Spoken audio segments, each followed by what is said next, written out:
NYCHOG. And she's also a breast cancer survivor. Monica, can you tell us a little bit more about your experience actually when Yes. you found out that you had breast cancer? Yeah, I'll tell you about it because my experience is probably not that unique. I was 35 years old, which is very, very young, and I was taking a shower and I drew my hand across my breast and I felt something odd, something that was never there before, and it was the size of maybe a golf ball.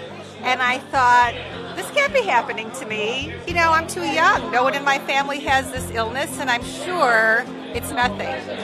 So the very next day I went to the doctor, and he said, Monica, I'm sure there's nothing wrong with you. You're too young, and there's no history in your family. That was doctor number one.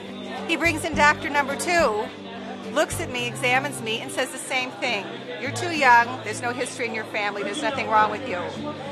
But I'm very curious and inquisitive, and I care about my health, and so I went to a third doctor who said, nothing is wrong with you. You're too young, and there's no history in your family. But just to make sure, I'll do a needle biopsy. And in fact, I did have a concern, but they didn't identify it. They went on to the next step, which was the surgery, which is the biopsy surgery, and that is when, I found out I had breast cancer. Wow. Yeah. That was horrible, though, that they just dismissed it only because you were, very young and it's impossible that you'd be able to get it. Yes. Yeah, it was really, misleading, because if I was a different kind of woman, I would have said, okay, the doctor says I'm fine and go about my business, but I'm not, every woman, and so I was curious and did pursue it. But the outcome of that diagnosis was in a year's time, I had 5 surgeries, 36 radiation treatments, and 6 months of chemotherapy where I lost most of my hair.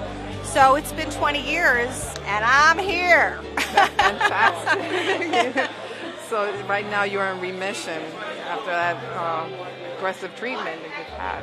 Well, I don't really think of it as remission. I just feel like I was given a second chance at life, and I'm very grateful and very appreciative, and I think of girls who didn't have that opportunity often. I often think about how lucky I am. Usually, sometimes I think we all have to, listen to our gut feelings about certain things that we feel that is going wrong with our body.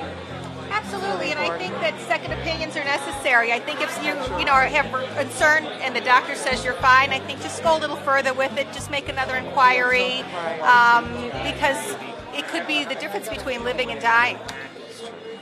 Well, thank you very much. Mwah! Thank you. Thank you.